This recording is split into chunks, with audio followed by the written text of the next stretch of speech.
Good morning, this is the Eager Beaver Show. You are listening to a True North Eager Beaver Media Incorporated podcast.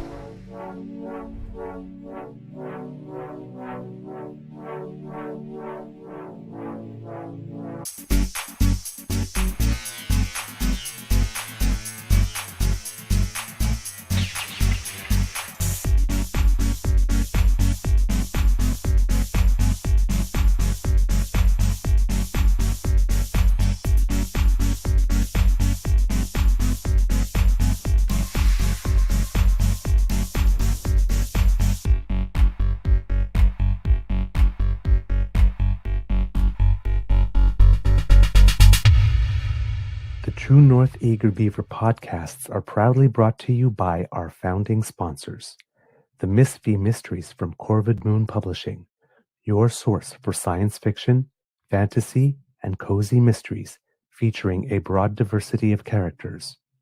PsychicTarot.ca, book your tarot reading and unlock your spiritual journey.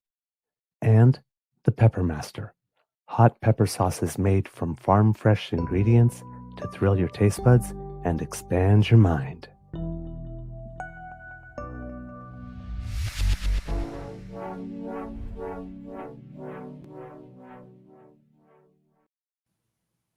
Well, good morning, kids and cubs, and welcome to Season 5 and episode number 710 of the Daily Beaver Morning Show.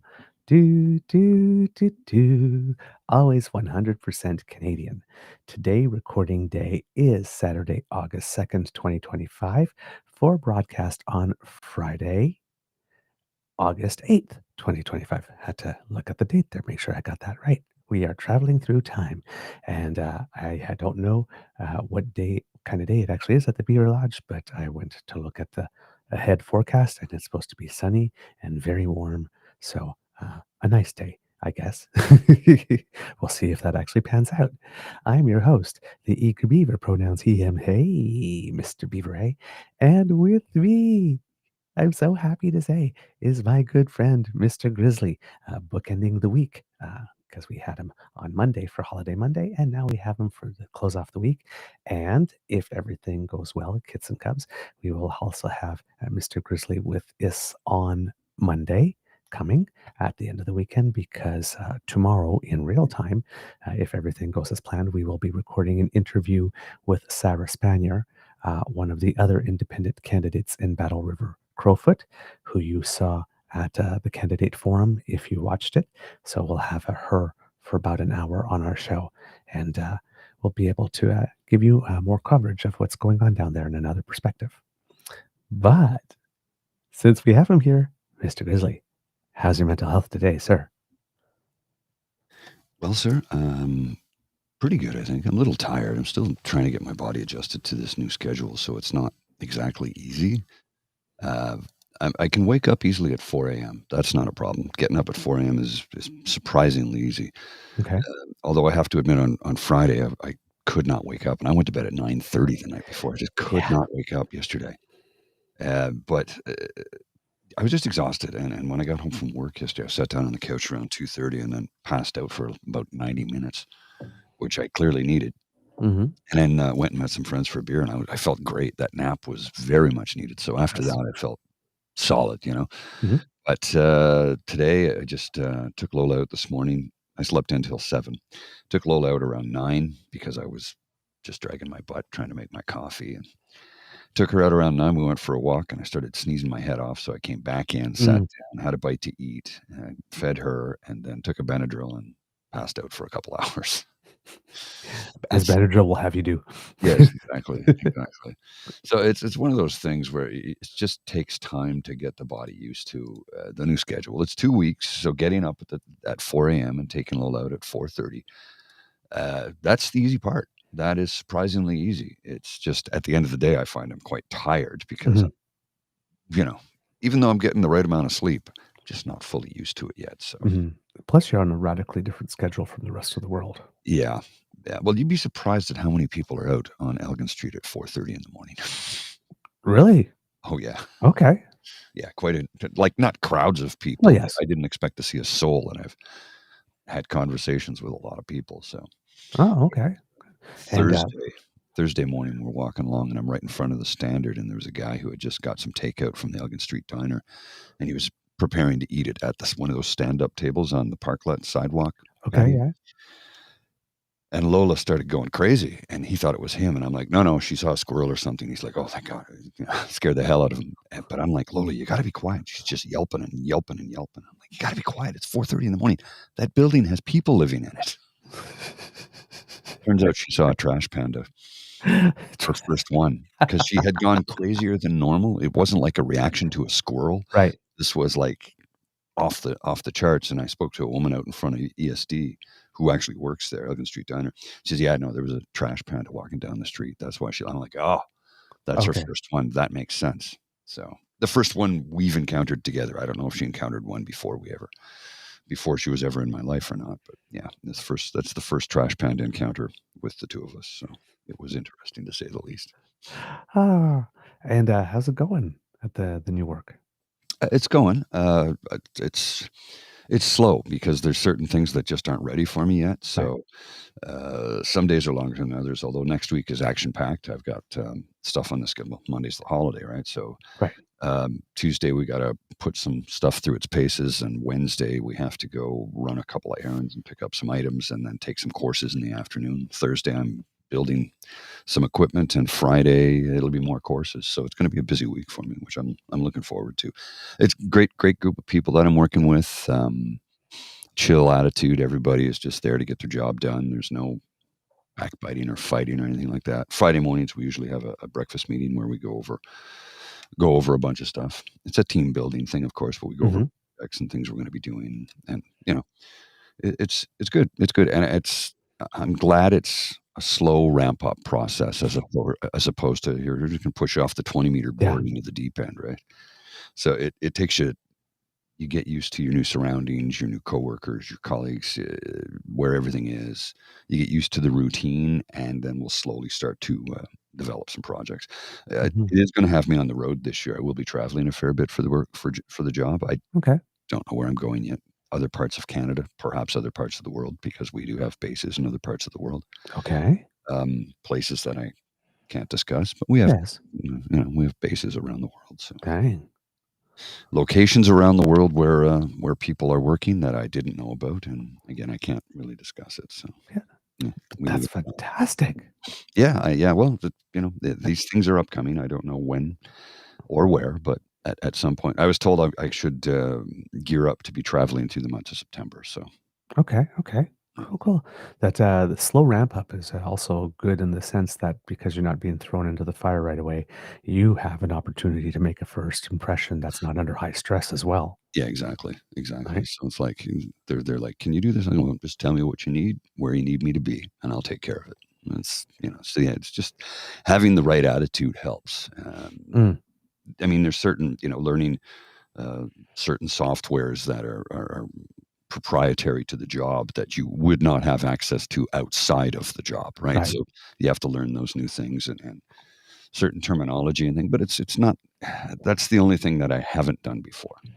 Everything else in the job, it's all stuff I've been doing for years, and all the guys I'm working with, same thing. We've all been in and out of this industry for decades, so it's nothing new to us, really. We learn about new product and new software and new proprietary systems, but that's part of the job. Like AV changes constantly, right?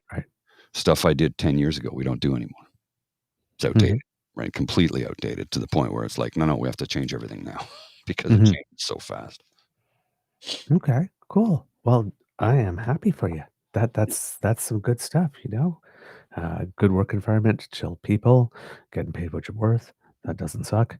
Well, yeah, I won't see any money really until the 15th because I only got paid for 4 days work on the last pay. So, But once it starts rolling Oh, in yeah, and yeah, yeah. normalizing, and then, there's going to be still some time that you're probably going to be, clearing off certain things like this. But once that's done and you sort of like get to the normal roll of it,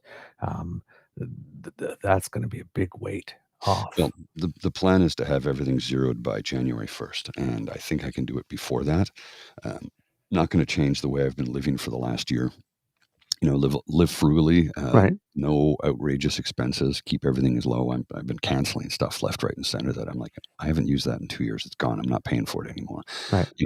Like it's like, why am I paying for all these streaming services? I don't use them. And the only reason I was continuing to pay because I forgot to go and cancel them, and they automatically come out of your account at the end of the month. Right. So it's like you go to purchase something. It's like, what? Why am I missing $40? Oh, son of a! You just forget it Yeah. happens. So yeah, Yep. there's a few things that I've been able to just go, okay, let's go in and cancel that. And some things I just look at my statement, my bank statement, and I'm like, what the hell is that? I don't even know what that is. I go in and find it. I go, oh yeah, but I'm not using that right now, so I'm just going to cancel that. A lot of that. Oh man, I remembering when Chrystia Freeland about a year and a half ago or something like that. I'm not quite sure when it was. She came out and she was suggesting things for cost savings. Says, "Well, we canceled our Disney Plus," and like us, and everybody like laughed and lost. I can't believe that's what she said. And it's like here you are. It's like, my God, I realized I was going to all this. It's a real thing to look at. Yeah, yeah. I know, but it didn't play well in the court of public opinion. However, No, I think it would have been better for her not to say that. Yeah. I mean, she's paid very, very well. Many of her needs are met because where's her Yep. riding? Is her riding in her hometown of Alberta? No, Freeland, Rosedale, University of Rosedale, I think, in Toronto Oh, area. Toronto. Okay, Yeah. yeah. So she would have a housing allowance here in Ottawa. Yep. Right. So Yep. maybe, No, I know, and I mean, she's not necessarily. She needs a big purse because she's made big dollars. Mhm. So, Yeah, in her life, yeah. but I mean, it's it's still a very, very valid tip. Oh, no question. In this No, type of economy, it's like you might not be the one to deliver that message. have somebody else, somebody like me, deliver that message. Go, "Oh, here's how I saved a couple of bucks." Yeah. Telling somebody who has a lot of money telling me how to save money. I'm kind of like, no. No. Well, at my end, things are going well. Just before getting in to record the show, Kits and Cubs, you will be happy to know that my beaver sweetie is not only safely landed in Romania, but safely where it is that he will be staying for the next while, and probably at this moment in bed and having sweet dreams because we are. It's past 11 p.m. there now, where it is, and after a full day of traveling and all that kind of stuff, Exhausting. and Yeah. time zones and all that kind of stuff. So, but yes, things are going well there, and I myself yesterday. It's nice to have friends because first night away from someone you love Mhm. without cuddles can be tough. Mhm. So my good friend Aaron, with whom I went to see Mary Poppins the night before. By the way, I don't know if you would ever have time or something like that, but it's there for a couple more weeks. That's at the Royal Can. No, the Thousand Islands Playhouse in Gananoque. If you have an opportunity, it's amazing. Yeah, I won't. It's I won't really miss amazing. it. But she invited me out because her sons, well, one son now because the other one's away in university, plays in a band called the Okay. Garvin Brothers, and so we were down at the Merchant in Kingston, watching them live. So just it was a night out with friends. We stopped at Lone Star, had some munchies before, and then went to watch the show. And damn good show, I will say too. We danced a lot of the night. We made sure there was people in front of the stage. We danced. It was a good range. It was rock, Mhm. like this, definitely rock, but a good range. Like from Great Balls of Fire to like an Ozzy Osbourne song to songs that they've written themselves to a rock version of Billie Jean. Right. So just a really, really good mix. And it was a great time. Everybody there seemed to really love it. Whenever Micah, who's the lead singer, was inviting people to the front, like, come and dance, man. He knows how to work a crowd. He got them out there. Like What's the name this. of the band again? The Garvin Brothers. Yeah, I'm not familiar with them. Yeah. So had a really, really, really good time. So Little free plug there too. But yes, I was kept company, and I got home last night, uh, and I should have been tired for bed, but I was wired Mhm. instead. So yeah, I got to bed later than I wanted to, and I really, really wanted to see, because we're back in time now, because you're watching at a different moment now. But it was the morning of Summer McIntosh's 800-meter swim. Yes, yeah, I And did then see it. before that, the 100-meter fly that had Josh Leando and Ilya I didn't see that. Karin I as didn't see well. that. I saw Summer's race, Yeah, and, I think when she knew she wasn't gonna win it, she looked like she just coasted towards the end there in the 800 meter. I think just my take was a little bit different, because uh, it's when you time trying to take someone over. Mhm. So that's a strategy thing, right? Yeah. And she hasn't done a lot of 800s. No, no. I mean, It's Katie new. Ledecky has only been beaten once in the last 13 years in the Yeah. 800 meters, as it was by Summer McIntosh at a small event at some point somewhere. But that's it. I mean, she rules this race. So she was in second pretty much all the time. Every now and then she'd slip into third, but then come back into second, like this. And she was Mhm. keeping the splits like really close. At And then 100 at meters around, ahead. yeah. And then at around 100 like meters left, I should say, yeah. yeah, around with 115 meters left, like around 685 meters, just as she's like coming into the turn, like this, she was like to flip turn like this. Mhm. She started to take her over, and then figured, like this, okay, and if I take her over now, and maybe I can keep the speed up, after 100 meters, I'll break her, because there's still one more flip turn. Like that. But she did. But then Katie Ledecky, it's just like, oh yeah, Go to 100 she meter. just like, and Yeah. then when you sort of have that sprint where you've taken, because they can see each other, right? They're in the Oh, yeah, lanes yeah. next to each other. When you have it, okay, I've got her, I've got her, I've got her, and then you see them take off. Sometimes your heart just goes, oh fuck, Well, there's because you need so much energy to do that first takeover, yes. that you can continue that momentum if you've done it. If you're maintaining that in your lead, the adrenaline goes you. But if someone passes you as you've done that, the adrenaline It's just kind of over. leaves, right? Well, It's like, watching that race, and I thought, "This is gonna be tight," because you've got 3 of them really close. I mean, and there was nobody else in the race. yeah, There was nobody else even yeah, close.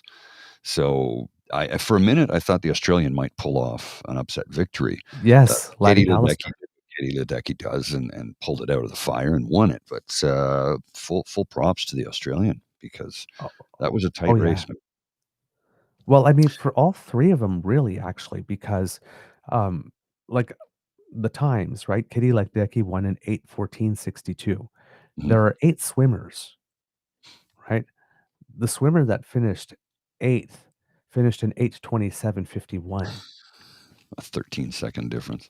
right? So, I mean, That's huge. it's when you see it on screen, you see how huge that actually is. Yeah. So, oh, sorry,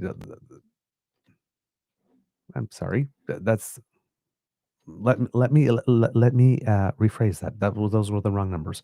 Oh, 8:05:62 for Katie Ledecky, and then the mhm. person that finished 8:26.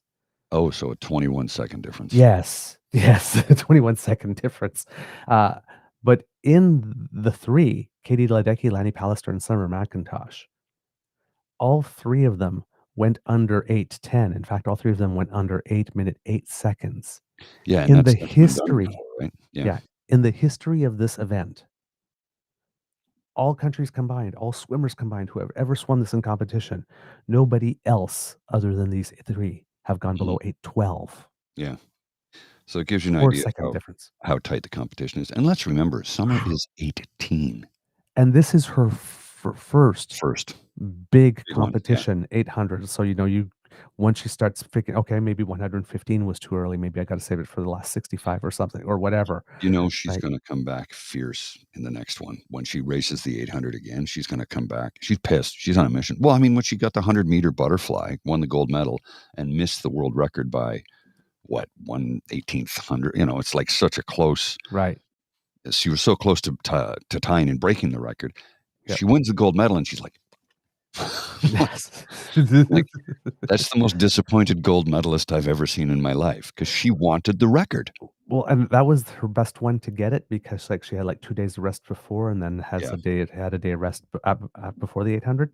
So, yeah, with that 200 fly, and that was the one she was going for because she wasn't going for the records on the first 2 days No, when she had to do, like, 4 or 5 swims in one day, no. right? And not She was trying to saving it finish all for the first. final. Exactly. But that was, like, the one day, okay, you know what? I got an extra I had 2 days off before, and I got 1 day off here, like this, like, let's go for that world record. It's like, damn.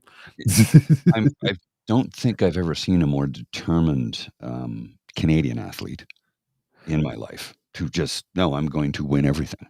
And she's like, Mm, if she doesn't, she's mad at herself. She knows she said and in the 200, she goes, "No, it was my last turn where I took an extra breath, and I shouldn't have done that. That slowed me down." She knew yep. that record was mine, and I was the one to lose it because I screwed up. I'm like, "Wow." So, she's gonna knock that record down. Oh, yeah. It's going to happen. Yep. And no doubt she will set a new world record in the 800 in time. It's gonna Mhm. happen. It's just a Yep. matter of time.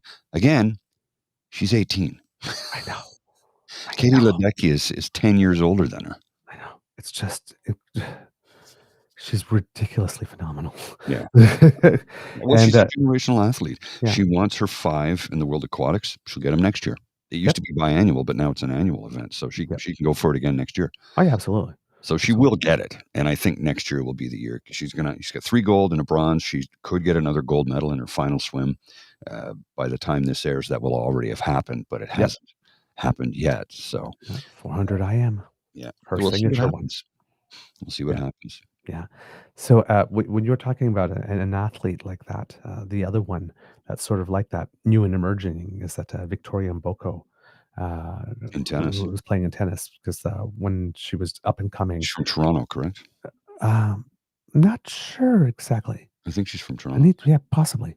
Um, but when they did the first profile of her, when she's like sort of like who is she? Because they were talking about this tennis tournament that her sister was involved in, Mhm. and there was like a spot that needed to be filled, so they asked her if she wanted to play, and it's like, "Oh, okay, like the day of, like just before going, right?" And so she grabs a racket and she lost because, but she was like mad at herself, like this because she went in there and she said like this, just I can win this, Mm. right? It's like for 5 minutes notice, whatnot, like this, but at 12:13 or something like that, that was sort of like, "Sure, put a racket in my hand, I can win this." It's like, "Damn, I didn't win this. What the hell?"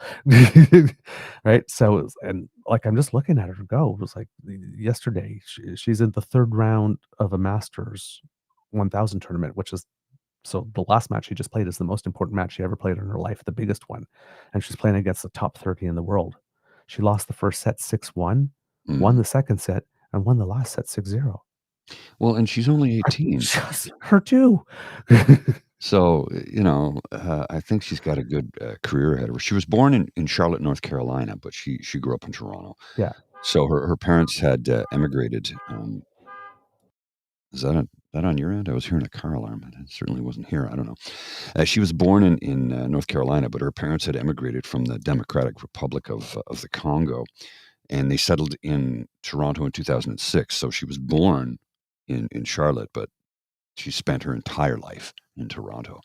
So her entire life, 18 years. My goodness. There is indeed a car alarm. Oh, There we okay, go, yeah, they just turned it off. yeah. I was just typing in the private chat in the show directions. I said, "Car alarm here, you gotta stretch." And then it's like, I don't know how much you can stretch on Victoria Mboko. Quite a bit, actually. Got her whole thing here. So, yeah, her older, she is the, youngest of 4 siblings, and, her older siblings, Victoria and so her sister Gracia and brother Kevin played at Mhm. the college level. Yes. Inspired by her older siblings, she began playing tennis at around the age of 3 or 4. So 15 years of playing tennis, and now she's currently ranked at number 540. No, no, not anymore. Well, this is just the latest page. I'm sure it's jumped, since then. This is from her Wikipedia page. I'm not sure what her current ranking is, but Yeah, let's see no, if I no. can. Her current ranking is at least 65 now Okay. in the world. She came into the tournament like ranked about 90th, and with those Masters 1000s, you can climb up the rankings pretty quickly if you have a good run.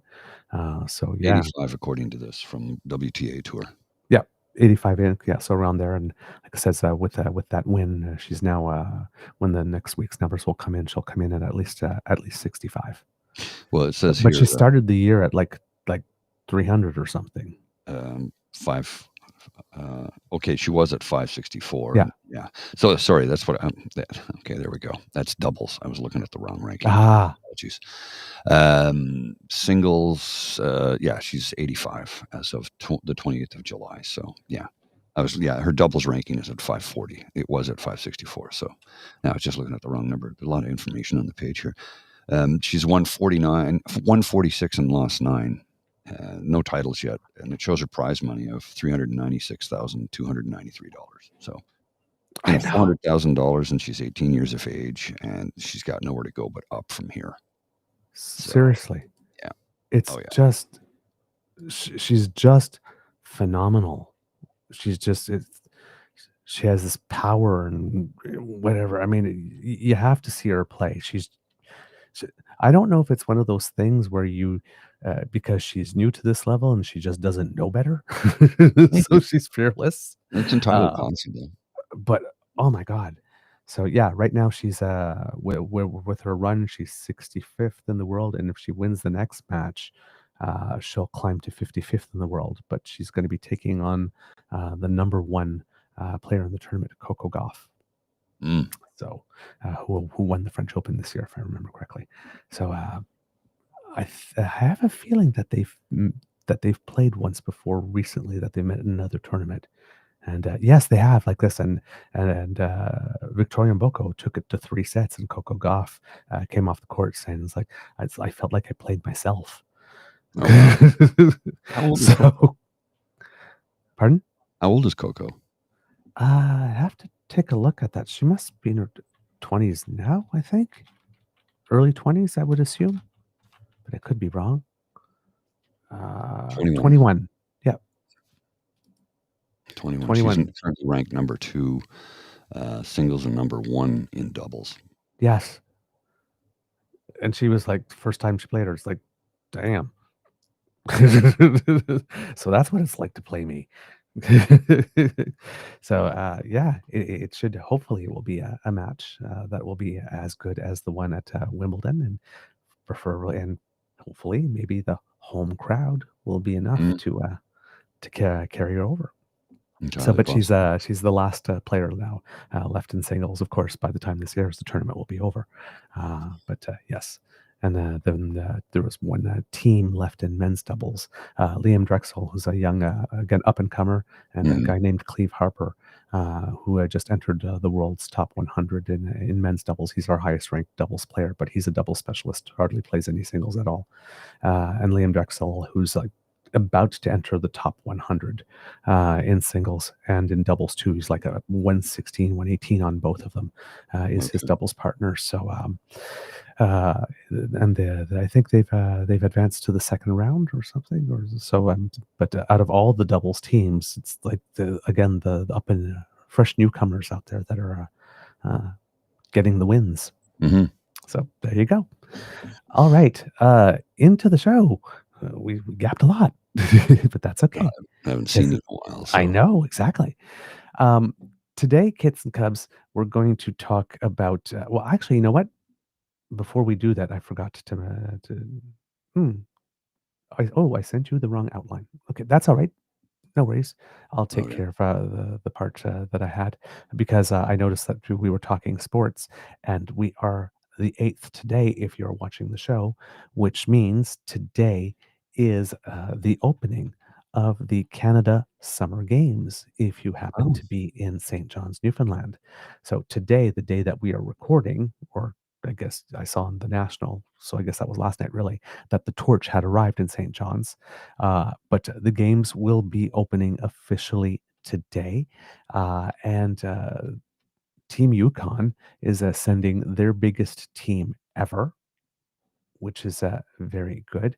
And according to the government of Canada itself here, when they're talking about the games. They say it's a multi-sport event that will bring together over 5,000 participants from all 13 provinces and territories, competing in 17 sports, 19 disciplines for 240 medal events. Canada Summer Games, for a lot of athletes, it is their Olympics, and but for a lot of others, that's where you start first hearing their names, and then a couple of years later, you see them at the Olympics and winning national championships. The Government of Canada is the single largest investor in the Canadian sports system. Through Sports Canada, it's providing over $29.25 million to support the St. John's 2025 Canada Games, including contributions towards the operational costs of the host society, the addition of lacrosse to the sports program, funding for the Fortis Canada Games complex, as well as the costs associated with participant travel. In addition to Sports Canada's funding, other federal departments are also contributing to the successful delivery of the Games.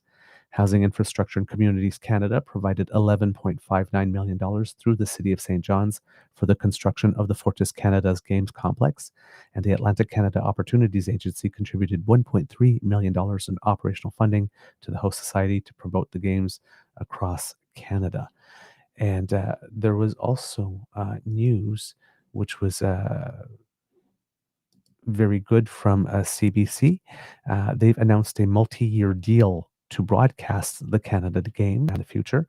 The deal will cover the next 4 Canada Games, 2 in the summer and 2 in the winter. So 2025 St. John's, 2027 in Quebec City, that will be winter, 2029 in Moncton, St. John, and then 2031 in Quebec. And I'm not sure what city, but it will be in the province of Quebec, with the city and the dates for those ones to still be determined. CBC Radio-Canada will provide extensive coverage of the Canada Games in English on CBC GEM, CBC Sports.ca, and CBC Sports YouTube channel, and in French in the sports section of Ici Tout TV and via the Ici Tout TV app. Notably, for this August St. John's Games, all 1,250 hours of coverage will be available to stream on CBC and Radio-Canada platform. So they're covering this like they cover an Olympics. Mm-hmm. Yeah. Quote, sports is a uniquely unifying force in bringing Canadians together, said CBC Radio-Canada President and CEO Marie-Philippe Bouchard. CBC Radio-Canada is committed to supporting Canada's amateur athletes, and there's no better way to do so than to partner with the Canada Games Council to showcase our country's largest amateur sport competition. And then the President and CEO of the Canada Games Council, Kellyanne Paul, said, "This collaboration with CBC Radio-Canada marks a significant moment for the Canada Games movement. It not only ensures a national platform for incredible Canada Games athletes and their stories, but also significantly amplifies our shared commitment to celebrating the unifying nature of sport from coast to coast to coast." It says, of the 316 Canadian athletes that competed at the 2024 Paris Olympics, 103 of them took part in the Canada Games at various times, including the Paris 4x100 meter relay gold medalist Andre DeGrasse and Jerome Blake. So just as I was saying, at the Canada Games, you often see the athletes first before you see them at the Olympics. So it's a good competition all around, and I'm very happy. I'm going to be checking some of that out. Okay, kids and cubs. Today we are going to talk to you about. Just before we go there. Oh yes. Just before, I wanted to make a mention of 2 things that are happening right now in Ottawa. For Okay. those of you who aren't aware, the Canadian Track and Field Championships Yes. are underway in Ottawa. They started July 30th and they run till August 3rd. By the time this airs, this will have finished, obviously. And there's also an Ironman taking place in Ottawa on Sunday. So it's first ever Ironman in Ottawa. So it's the festivities, I guess you could say, started on Thursday. The race is Sunday, and just looking at the schedule, it was like, oh my goodness, it starts at 3:30 in the morning. The actual start of the race starts at 6 a.m. and the magic hour finish line is at midnight. So it's quite the course. I can show you some of what it looks like. There's the, I'll bring it up on the screen so you can see the swim course. Okay. Because I thought it would be interesting for those of you who might find this interesting. I find it interesting. There's the swim course. It starts out at Britannia Beach from the pier, the dock, I guess. And that is 2.3 miles. So what is that? 3.8 kilometers. is the swim, Yeah. and then the bike, which is a monster, 180 kilometers through the capital. Oh my God. And yeah, and then of course there's the actual marathon of 26 miles or 40K, 42.2 kilometers. Um, I this is not something I would ever do. No way, not in a million years. Nope. I physically couldn't do it. Even when I was at my best shape ever in my life, no way, Mhm. no way. It's, I mean, the discipline that goes into training for an Ironman, let alone just participating in one. No, it's nuts. It Yep. is nuts. Indeed. I'm gonna go down later on this evening because there's some stuff happening at Confederation Park, so I'm gonna go down and check it out and maybe take in some of it on Sunday morning. That is, Cool. will be actually tomorrow, but this is Friday when this airs, so maybe we'll be able to put in the chat who won or whatever. I don't Ah. know. Yes, yeah, I'm glad I you can talk mentioned. about it on Monday. Yeah, I'm glad you mentioned the Canadian Track and Field Championships too, because yeah, that's a very very big event. It's going Mhm. on in Ottawa, and I'd seen I think was the in the women's 400-meter race final, 6 of the 8 people in the race had been to the Olympics, I Mhm. believe, or something. So again, just high caliber. And there's a new star emerging in the women's 100-meter. And it has times very close to Audrey-Leduc. So we're starting to develop some depth in some of the events, not just having one star, but like 2 or 3 in Yes. there, which is what you need for good sustained program that lasts for years and years. So that is very very exciting to see. And I think there's some people, some young runners. There's a 100-meter runner I think who defeated uh, Andre DeGrasse's best time when Oh, he really? was at that age Mm. or something. So yeah, there's some emerging talent happening up, and then some even some people, some veterans. Gabrielle Dubord Stafford, I think, is her name. She's I think a 5,000-meter specialist or something, and she's been to the Olympics several times, and was in the running, like was definitely mentioned as a name, and she's back, and she's won her events too. So it's nice to see some stalwarts as well come back. Just looking at some of the times here for the 100-meter in the men's, uh, nobody's running really fast. Yeah, the 10:02 I think was the winning time. Yeah, that's nobody went under 10 Yeah, seconds, which is yeah. wow. Andre Kind of DeGrasse didn't run surprised. the 100. No, he didn't? Yeah, No, no, I don't he see him didn't. in here at all, Yeah, yeah. yeah. He ran the 200. I think he won it, but he didn't run the 100 this time Yeah, around. he's been more of a 200 specialist in the last, couple of years, I think. Yeah, I think it was I think they had some an under 20 category. And I think it was the person in the under 20 category who won in a time faster that Andre DeGrasse won at and when he was under 20 or something. So, Mm. but his name I don't have it at the top of my head. All right, Kits and Cubs. Lots of sports, lots of stuff today. But we don't only have that.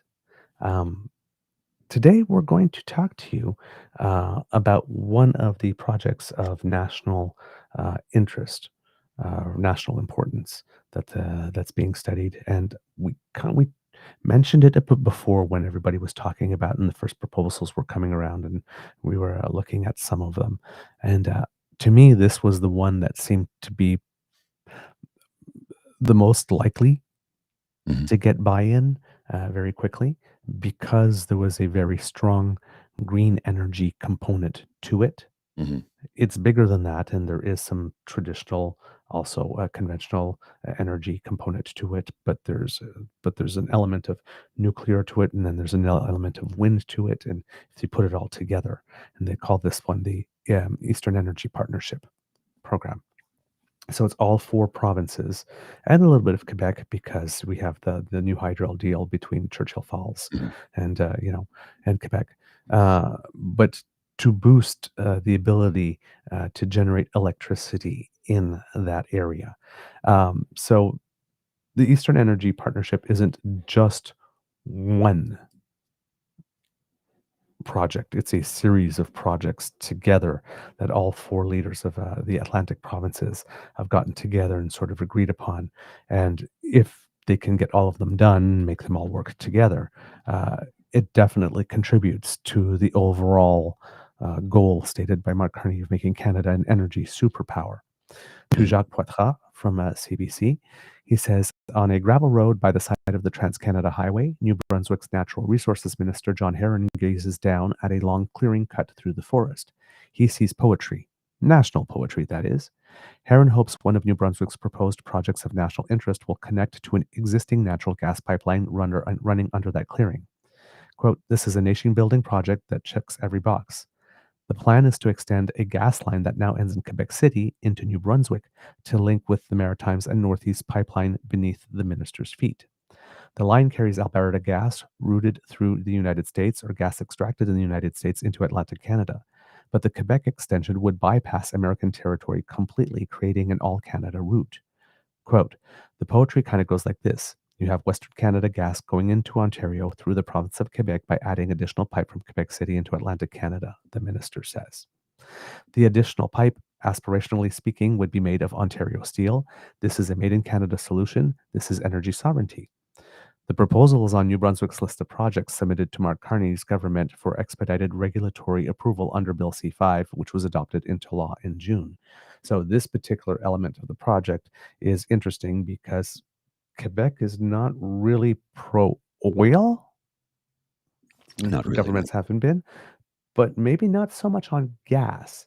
And at least that does connect some energy east to west, because with oil, we do have the Line 5 issue, which goes through the United States. And if ever, the United States wants to punish us somehow or, cancel it or break it down or it breaks, there's no way to get oil east to west. Well, So we should at least get gas east to west. this is if Trump does what Trump does and he decides that's it, we're shutting off that pipeline, you can't ship your oil anymore. That could happen. I mean, the man's unpredictable. That could happen. Were that to happen, I'm sure you would have Quebec say, okay, let's look at putting a pipeline into the east now. Let's have a serious discussion about this, because we realize the importance of it now. That could happen. Yeah. I mean, I wouldn't rule it out. Public sentiment in Quebec has shifted a bit in terms of the a regular pipeline. But François Legault himself, I think, would probably shift, but it doesn't like he will be premier after this term. Yeah. Well, and one of those things that you have to consider is the threat of annexation and how it's made Quebecois residents proud, patriotic Canadians. Not a statement I thought I'd hear myself say, but and here we are. Quebecers are very proud people, no question. I lived in Quebec for a number of years. I have a lot of family there, and I love the province and the people. But there was this brewing sentiment of disillusionment, for want of a better term, for decades. And I think what we're seeing now is people are looking at the actual threat from our neighbor to the south and saying, hey, hang on again. Like, whoa. Safety in numbers? Cool. Yes. As well. Right? Yeah. Well, and I think the vast majority of the population of Quebec too also would recognize that if they ever were to separate, they would be twisting in the wind on their own, because the Americans wouldn't want anything from them. Mm-hmm. They'd take whatever they wanted and leave the rest. Yeah. And don't forget, there are traditional treaties in the province of Quebec as well. Mm-hmm. There are. They're not part of the numbered treaties, but there are treaties. So right. It's the same thing with Alberta's threat to separation. It's not your land. Exactly. So getting back to the article, the Prime Minister's call for proposals has stirred interest from provincial governments across the country, not least in Atlantic Canada, where premiers see a new opportunity to boost their economies and meet a growing demand for electricity. Many of their proposals fall under the label of the Eastern Energy Partnership, which envisions the four Atlantic provinces generating more electricity and transmitting it to each other, to Quebec and other buyers. They range from upgrading the subsea cable between Prince Edward Island and the New Brunswick mainland, likely one of the simpler projects, to a Nova Scotia proposal to build enough offshore wind turbines to generate a quarter of Canada's electricity needs. Winning the quote, project of national interest designation gets proponents a faster regulatory review process, but doesn't guarantee federal funding. It's also not a sure thing that Ottawa will approve the Eastern Energy Partnership projects as a whole. Quote, I don't want the perfect to be the enemy of the good, says Nova Scotia Liberal MP Sean Fraser, the minister responsible for the Atlantic Canada Opportunities Agency. Quote, I think we have an opportunity and, in fact, an obligation to move as quickly as possible on the components of the partnership that are ready, he says. Many of the projects face obstacles. Bill C5S provoked a skeptical reaction from some First Nations leaders concerned that accelerated reviews will compromise their right to be consulted. In New Brunswick, however, some chiefs are open to making deals. Pabineau First Chief Terry Richardson supports the New Brunswick government's proposals, which include an expansion of nuclear power generation in the province. Quote, I'm okay with it because we need a solution. We need a baseline source of energy, and right now we don't have any, says Richardson. I mean, renewables are great, but what do you do when the wind don't blow, the sun don't shine, and the water don't flow? Mm-hmm. Assembly of First Nations Regional Chief Joanna Bernard says many bands are keeping an open mind but will still insist on equity stakes in projects. Quote, back in the day, it was, here's some scholarships or here's capacity building so maybe your people can work on the pipeline. Those days are gone, Bernard said. We're going to own part of the company. We're going to be there on the ground, making sure environmental issues are of the highest priorities and the profits will go to First Nations. Nova Scotia Premier Tim Houston's Wind West plan to develop thousands of offshore turbines and export the electricity to other provinces could be a boon for national efforts to decarbonize its power sources if it came to fruition at that scale. Scott Urquhart, the Cape Breton-born CEO of a Copenhagen-based wind energy company, says the project is doable with the wind off Nova Scotia being, quote, pretty much the best in the world. But it may take a decade or more to get the turbines turning and at a considerably higher cost than the $5 to $10 billion the Premier is forecasting, according to Halifax energy consultant Heidi Leslie. Quote, the estimate is really low, she says. Wind power prices in a recent U.S. bidding process were far higher than what Ontario customers are now charged on their residential power bills, Leslie says. At that rate, quote, you're losing money on every kilowatt from Wind West, she says. And the further away it is from the place that's using it, the more expensive it is because you need to build the transmission to get it there. New Brunswick and Nova Scotia are doubling their transmission links, but, quote, that will certainly not be enough to handle what's required, says Larry Hughes, an energy expert at Dalhousie University in Halifax. New Brunswick's ambition to expand nuclear generation is also provoking questions. The province's existing nuclear power plant, Point-le-Preau, has been plagued with costly problems since it began operating in 1983. It is responsible for a large part of the provincial power utility's $5 billion debt. More nuclear power, whether that is a second large reactor at Point-le-Preau or a small modular reactors, will only add to the financial burden, says David Kuhn, leader of the New Brunswick's Green Party. It's insane, he says. We all get nuclear power bills of a size that no one is happy with because of the extremely expensive cost of owning a nuclear power plant. New Brunswick Premier Susan Holt says she gets it. Holt won a big majority last year after campaigning on affordability issues, and she's already faced blowback from residents about their power bills. She hopes neighboring provinces will share the expense of more nuclear generation in exchange for some of the electricity that will be produced. Quote, when I'm trying to deliver affordability for New Brunswickers, I'm looking at who's shouldering the burden with us, she says. How do we reduce the cost to New Brunswick ratepayers while still pursuing our objectives of clean power and reliable power? In addition to nuclear power, New Brunswick's electricity is generated by a combination of fossil fuels, hydro, and to a lesser extent, wind and biomass. Without its emissions-free nuclear reactor, the province would need to burn 4 times as much coal, making it even harder to lower emissions, says Brad Cody, New Brunswick Power's Vice President of Business Development.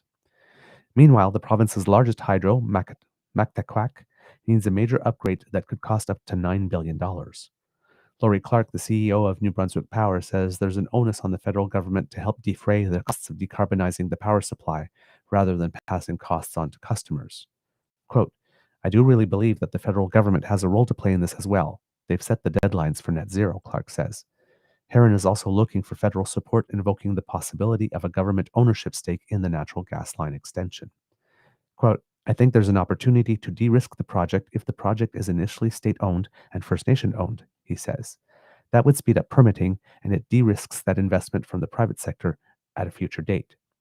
Fraser would not commit to that, but he didn't close the door either, citing the precedent of the federal government's 2018 takeover of the Trans Mountain Pipeline expansion project in British Columbia. Quote, more often, the right outcome will be that we create the environment that will incentivize investment, that will allow private companies to set up to succeed and to employ people in the region. But we don't want to write off the possibility that certain kinds of investment may be required for particular projects to make them viable if we believe the long-term interests of Canadians will be served. So that gives you a broad outline of the various projects that are being considered. There's been some developments recently on one of them, and that would be the Wind West project specifically, that Premier Houston has proposed.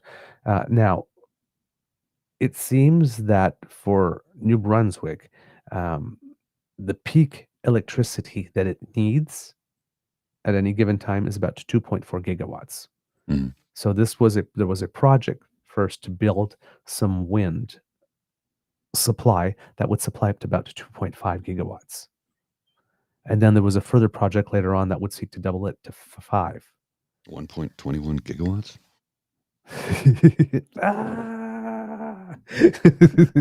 Wait, let's This see what one. happens when you get this baby up to 88. Sorry. This one project aims to provide 60.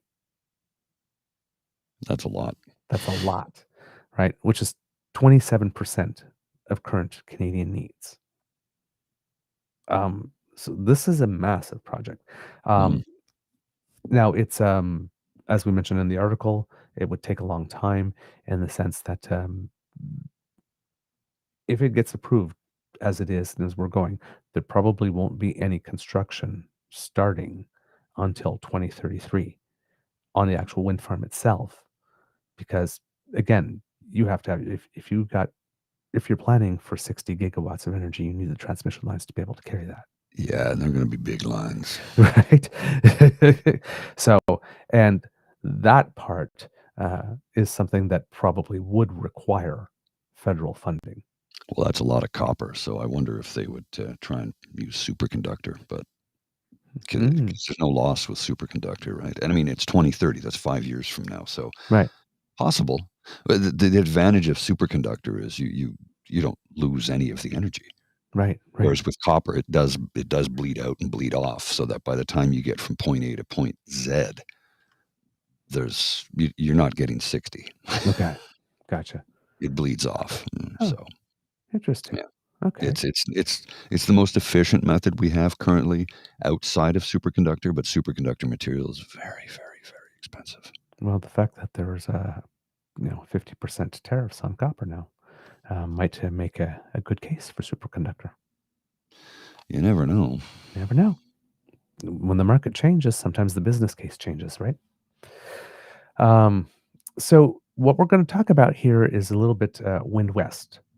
So I don't know if you have the first clip ready, Mr. I do. Grizzly. Just bear with me. This was a couple of weeks ago when Premier Tim Houston came out with the idea, and he prepared a pretty professional video selling the idea of the project.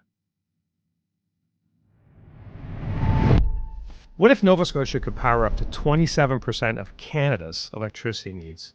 Stop and think about that. That would make Nova Scotia an energy superpower. Sounds like a stretch, right? Well, it's not. Right now, Nova Scotia is on the edge of a clean energy breakthrough, and we're already in the process of licensing 5 gigawatts of offshore wind energy. For context, our entire province only uses about 2.4 gigawatts at peak demand. This 5 gigawatts, in and of itself, is massive. It's twice what we use today. But the real story? Our offshore wind zones could generate up to 66 gigawatts. Not 2, not 4, not 5, 66. And with steady winds that blow about 60% of the time, Nova Scotia can produce a reliable 40 gigawatts. So here's the next question. Why produce that reliable 40 gigawatts when you only need 2? Unless you can export the rest. Well, you can't export clean power without a way to move it. We need a cable, ideally along a national energy corridor, to deliver that wind energy westward across Canada. We call it Wind West, and Nova Scotia's Wind West project can produce enough energy that is the equivalent of powering up to 27% of the country's needs. This energy is very valuable. New England has massive extra energy needs, and they're certainly not alone. I support the Prime Minister's vision of making Canada an energy superpower. That's why I fully support projects like Energy East that are important for the West and our entire country. But Nova Scotia has a lot to contribute to making Canada an energy superpower. Canada would be even stronger with Energy East and Wind West. We've been handed a golden ticket. With global uncertainty rising, with growing pressure for us to do our part, and with Nova Scotia ranked 60th out of 60 in GDP per capita in North America, we cannot afford to let this moment pass us by. Of course, there are questions. Big projects always raise questions, but we are committed to working with Nova Scotians to ensure this project will benefit everyone. Industry is desperate for clean, reliable energy. Wind West could fuel battery plants, AI data centers, industries of the future, and it would transform our economy here in Nova Scotia. For our workers, for our families, it would be a game changer. My government's ready to invest. Private capital is ready to invest, but it will take the political will of the federal government to step up with funding too. We're at the table, we have our sleeves rolled up, we're ready to paint a new, self-reliant and prosperous picture for the future of Nova Scotia and Canada. So, what are we waiting for? Let's make it happen right now with Wind West. Pretty Thoughts? promising. Yeah. I can't deny a word of that. Clean energy. Clean energy. Renewable clean energy. Like, and the one thing he, as he was talking about what it can do, and then he said the magic words, AI data centers, which are being built right now at a tremendous pace and require enormous amounts of energy. Mm-hmm. I think it's Google and possibly Meta. I know Google for sure, or Alphabet, I guess, wants to build their own small nuclear generating stations to power their AI and quantum computing as well. So, yeah, you're going to need the power. And if we can, as a nation, like the 27% of the country could be provided with power just from that project alone. Now, it's a big project, but when I want to give you an example here, when I mentioned, superconductors, right? And I'll give you an example of, this is just from CERN. And in this image, you can see a 12,500 amp normal cables that you would use in the back, all the black ones there, and one 12,500 amp superconductor cable for comparison. Dang. Right? Like it's you can replace all of that in the back, all of those black cables, with one tiny little superconductor cable that has no loss. Shut up and take my money. It's something they've been talking about for decades, and there's more and more research being poured into it. But it's one of those things that it is a serious thing to consider, because you don't lose anything. Our transmission system for electricity right now is incredibly inefficient. Mm-hmm. We know this. Yes. Fact check. It's costly, it's expensive, it's inefficient, but it's the best we have. And we've got nobody who is really pouring serious dollars into looking at changing it. But here's a great opportunity right now with the cost of copper going way up. Here's an opportunity. Mm-hmm. Maybe we can get on the superconductor bandwagon. Since we're doing stuff, I mean, let's put the money in and do it right. Yeah. It's not like it's going to be wasted. Right? yeah, again, yeah, take my money. Let's do it. I'm happy to pay taxes to do that. Mhm. Jeez. So you get an idea of the project. Now, of course, this is the you know the glossy sales pitch, right? Produced video. This was released, I think, on June 5th, if I'm not mistaken. And then we had the meetings in Muskoka Mhm. not too long ago. And we have a small clip here from Tim Houston, who was asked specifically in the interview about these projects at that time. So we're looking at a couple of weeks ago now. And this is where things were at that time since the video came out. Okay, just give me a sec while I get this queued up here. I was looking at the wrong one. Oh, okay. No worries. Just give me a sec here on that. I'll queue this up. Sorry. No worries. No I got worries. sounds in the background here that are driving me crazy while I'm trying to queue up the video. Playing in my ear, and I'm like, I can't concentrate because I haven't done this in a week or two. You know? Where's the start point here? Yeah, okay, I got it just about queued up and ready to go. Okay, there we go. So bear with me while I bring this onto the screen, and we can have a look at what he has to say once I actually raise the volume. It just needs to. He's new here, kids. I think the last time we spoke was in Saskatoon, and you were championing the Eastern Energy Alliance, I believe is what it's called. A lot of offshore wind and grid upgrades.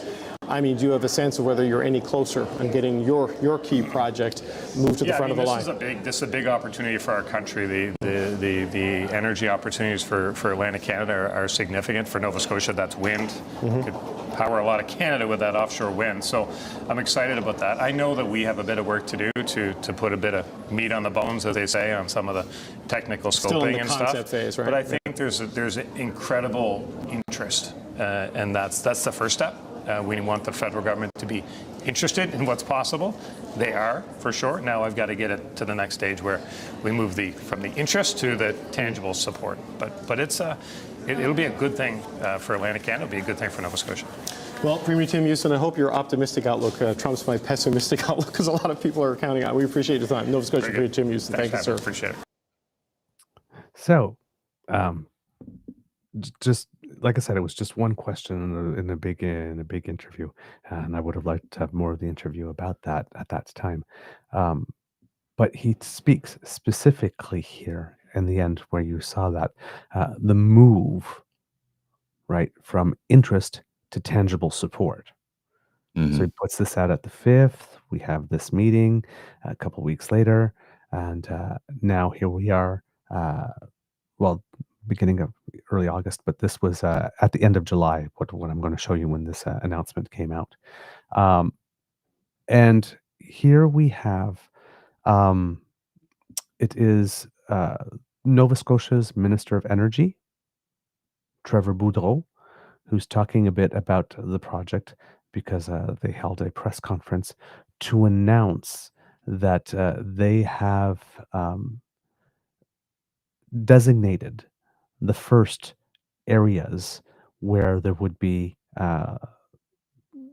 where these projects would be built, so Mhm. that where they would be physically located. So this was the big announcement. So again, all these little announcements somewhere along the way, announcing the video, sitting there. Okay, we need to move here. Okay, we've chosen the locations. Okay, right. It builds momentum for the project. So this is all part of the sell in Mhm. order to get to the federal government to say not only is it a national of interest, but it's ready. Some stuff is ready to go now. So let's get on it. But the thing with this project that may be difficult is that since the wind turbines, no construction could happen usually until about 2033, unless there's something money thrown at it to advance Mhm. more quickly. There's also no revenue generation from it until then, right? So it's a bigger investment with a bigger payback later on. Now, of course, there is still all the investment in terms of if you're going to build those transmission lines and whatnot. There are jobs there and whatnot, and economic activity that comes from that. It's not, that you don't just have to have that.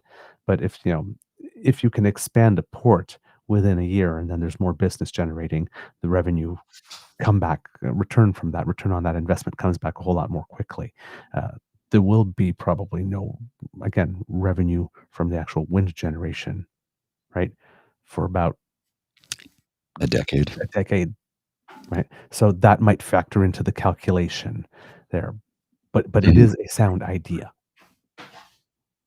And it's the first step towards becoming an energy exporter and another step towards becoming a prosperous province. We are sending a clear signal to the world. Nova Scotia is open for offshore wind business, and we're ready to lead. And I've spoken with leaders in this sector from around the world, and they all said the same thing. They're ready to invest here in Nova Scotia because we have what it takes. We have an amazing wind resource, a skilled workforce, and deep water ports, and a government that is clear-eyed and committed to making this industry succeed. The offshore wind energy areas we're designating today are the results of years of focused and coordinated work. The province, in close partnership with the federal government, has worked tirelessly to make sure that we get this right. Right for our environment, right for our economy, and right for our communities. Our consultations have been rigorous. We've met with fishers, the Mi'kmaq, environmental groups, municipalities, researchers, and industry partners. And that collaborative work has brought us to this milestone, designating the first offshore wind energy areas in Canada. So thank you very much, and I'm looking forward to more questions. So, big deal, big announcement. It seems like the proper consultations were done in the proper way. I haven't heard much objection from First Nations communities about this project. Of course, as we mentioned in the article there, making sure that they have an equity stake and partnership, whatnot, but there doesn't seem to be much objection from what I can tell. Maybe there will be more to come as the news from this goes out and starts to, circulating and generating more buzz and conversation. But there wasn't there wasn't an instant sort of reaction saying, no, we oppose this. So hopefully that part of the job was well done. And we'll move on here to the actual premier, who's talking a bit about the project here. We have a couple of sections of him with this. And the first one is that it seems that at its origin, the 2.5 gigawatts that was initially supposed to be built was for a green project as well, but it was to fuel a plan to develop green hydrogen. Mm. And then the project became more ambitious after that. Announced these 5 gigs, this bid. There was talk about this energy being used to support green hydrogen. Now that green hydrogen project perhaps hasn't advanced as far as we all thought it might have by now.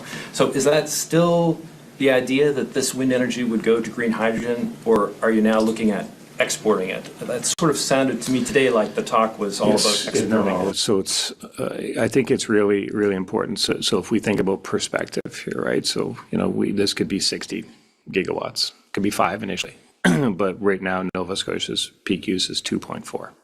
Okay, so obviously this is twice as much as we use. We have other generation capacity as well, right? So it's more than we need in this province. Our own internal energy use will increase pretty dramatically. Electrification, more industrial development through mines. But just if you think about the need for data centers in the world, one data center, 1 gig. So maybe we put 40 data centers, like you just green hydrogen. Absolutely. So the demand for energy is only going up. So we'll have the energy. I'm sure some of it will go towards green hydrogen. Sure, some of it will go to Nova Scotia residential consumers. Some of it will go to Nova Scotia industrial consumers. Some of it will go to Nova Scotia industrial consumers that aren't here yet, but will come here. I think for me and for Nova Scotians, the thing that's most attractive is we'll have what everyone wants, and then we can go from there. All right. It's a sound plan. Mm-hmm. There's nothing in there that makes it, but wait, what if that? And it's like, yeah, there would definitely be enough to, fuel whatever they want to do with green hydrogen and do all that other stuff. And again, it's the priority to which which things do you direct the energy first when it's there. But yeah, and again, this would bring other industries, but 1 gig for a data center? Damn. I hope we don't have too many. Right. Or else it's going to just be like Pac-Man, just eating all the energy. So then he continues on, and he is talking here about a bit about timelines and specifically about the need, how the transmission lines issue comes up here. Timeline for Ms. Stone, but when, in your ideal world, when would you like to see the first turbine built and first farm complete?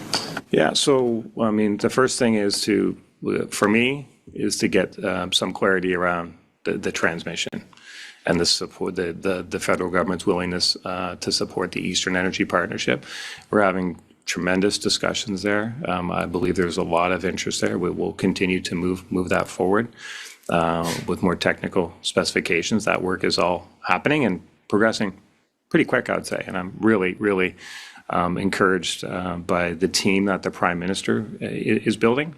With Deputy Sabia there, like this is the person who knows it, the Prime Minister himself. I think if you saw the Prime Minister's scrum at COF, when the Prime Minister was asked about nation building projects, he twice in his comments referred to Wind West.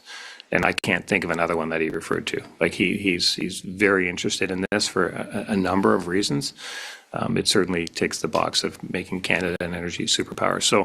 So I think we would hope to get some clarity around the Eastern Energy Partnership I'm hoping over the next couple months, then proceed to the bid process.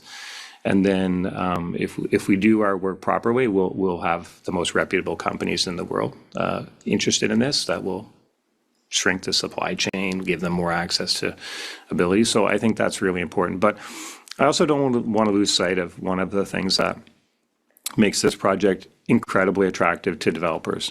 And although the initial 5 gigawatts that's the biggest in the world. There's no other projects that big. Like that is the biggest in the world. That's at 5 gigawatts. But they know that there's another 50, 55, 60 coming behind that. That's really important because when you think about as they ramp up their own supply chain, well, they can be within the same jurisdiction for a long time. So that's a severe motivation to be here, be part of that, build up the supply chain here, and continue to move things forward. So I think that the overall project size and people have been waiting for this resource to get tapped. Everybody's known this is the best wind speeds in the world, but I think a factor of 10%. Like there's nothing like this. It blows a lot. Like I think anywhere 50. I saw some of the numbers are 54%, what they call capacity. Some are I've seen 61, I've seen 57, but any way you look at it, it blows a lot. The only place the wind blows more, I say, is across the street. But Minister Boudreau, your department issued an OIC earlier this month for a loan guarantee for a project that we've not had any details about yet. Is that related to this? Okay. I don't think we need this section here. Do you have any thoughts on that, sir? No. Okay. In that response, he talks about Michael Sabia. Michael Sabia, for those who might need a refresher, he's the person that Mark Carney brought in to be his clerk of the Privy Council. But he was the chief executive of Hydro-Québec from 2023. He actually left Hydro-Québec to come over here. He's also the one-time CEO of BCE. He's also worked at Canadian National Railway.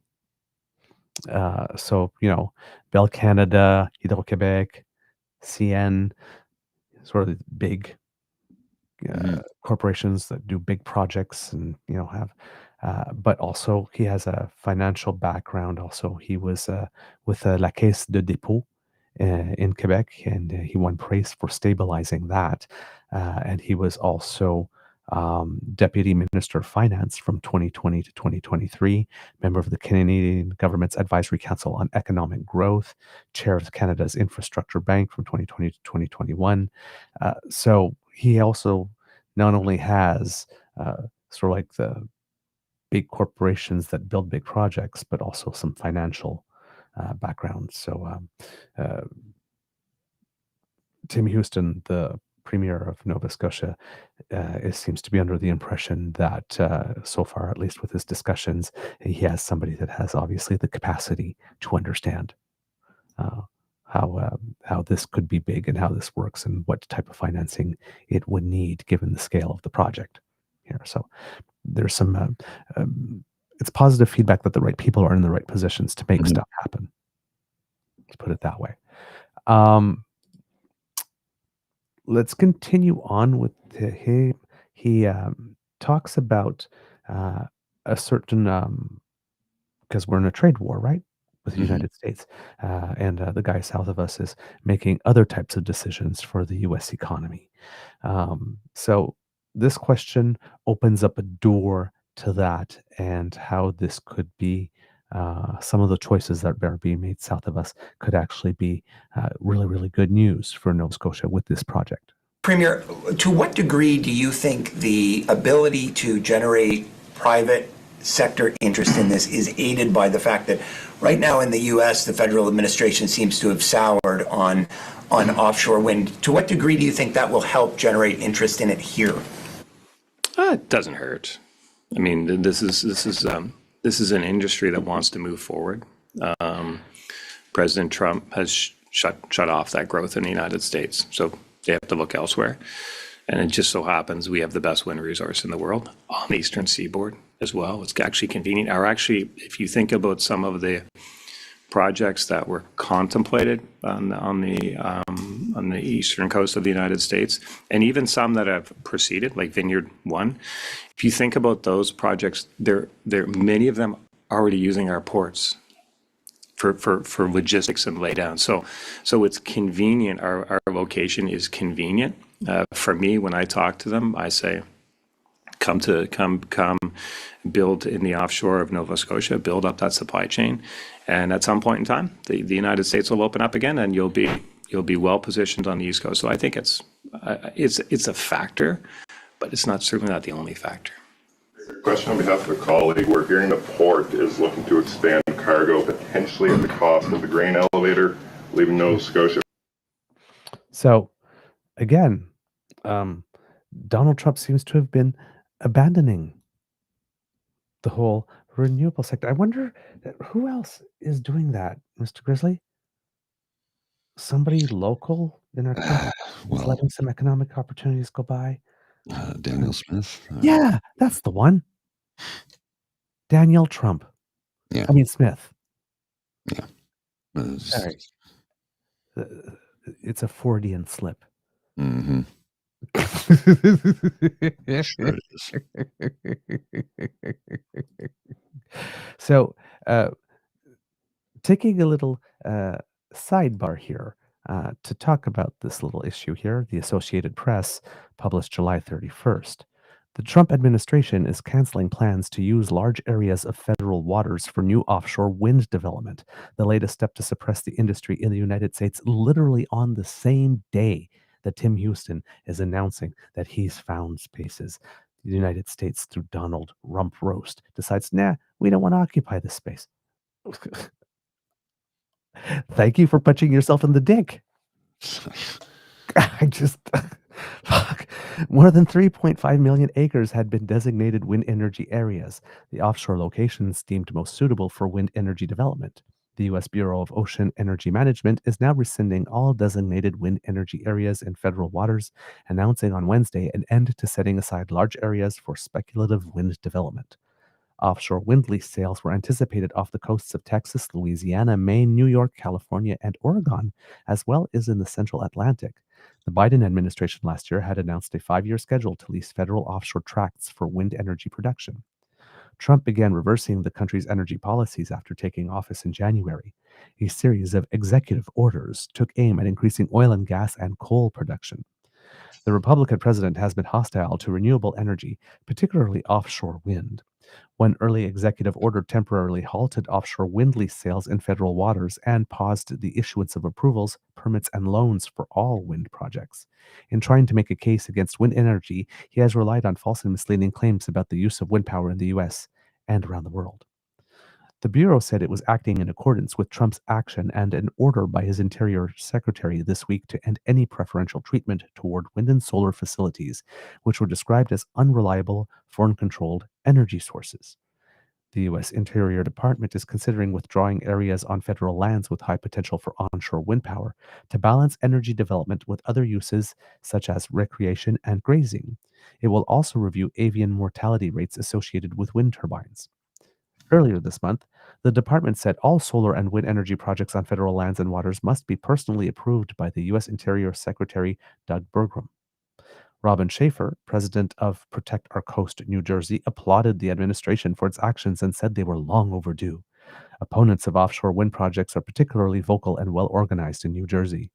Quote, "It's hard to believe these projects ever got this far because of the immensity, scale, scope, and expense compared to the relatively cheap and reliable forms of onshore power," he said Thursday. "We're nearly there, but we haven't reached the finish line yet." The Sierra Club said the administration's relentless obstruction of wind energy shows it does not care about creating affordable, reliable energy for everyday Americans. Quote, "No matter how much they want to bolster their buddies in the dirty fossil fuel industry, we will continue to push for the cleaner, healthier, and greener future we deserve," Xavier Boatwright, Sierra's Club's Deputy Legislative Director for Clean Energy and Electrification, said in a statement. And I'm sorry, I can't get past this guy named being Xavier Boatwright. For the Sierra Club. Yeah, that's Boatwright. Boat face. Sierra Club. It's like boat correctly, boat right, boat. It kind of works. Attorneys general from 17 states and the District of Columbia are suing in federal court to challenge Trump's executive order halting leasing and permitting for wind energy projects. His administration has also halted work on major offshore wind projects for New York, but allowed it to resume in May. The nation's first commercial-scale offshore wind farm, a 12-turbine wind farm called South Fork, opened last year east of Montauk Point in New York. So yeah, apparently clean energy is unreliable, foreign controlled. So we can't have it. And by abandoning that and let's say having a wind farm develop in the Nova Scotia area, which perhaps people in New England will use to power themselves, you've just guaranteed that your wind would indeed be foreign controlled. Again, way to punch yourself in the nuts, buddy. He is the dumbest man on planet Earth to ever hold an office with that kind of power. And not only is it foreign controlled, but it's foreign controlled by a country that hates your guts because you pissed them off, populated with a bunch of people who are petty as fuck. It's just... There it goes, smarty pants. I feel like Creek Pete at the moment. Well, for good reason. Oh my God, you dumb fuck. I just...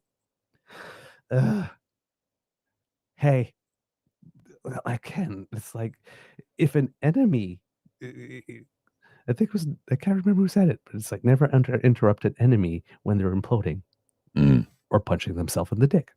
It's like, you keep doing that. We'll just sit here and wait till you're finished. God. All right. The last clip that we have from the press conference is actually not the premier, but Kim Doan, who's the Department of Energy's Executive Director of Subsurface Energy.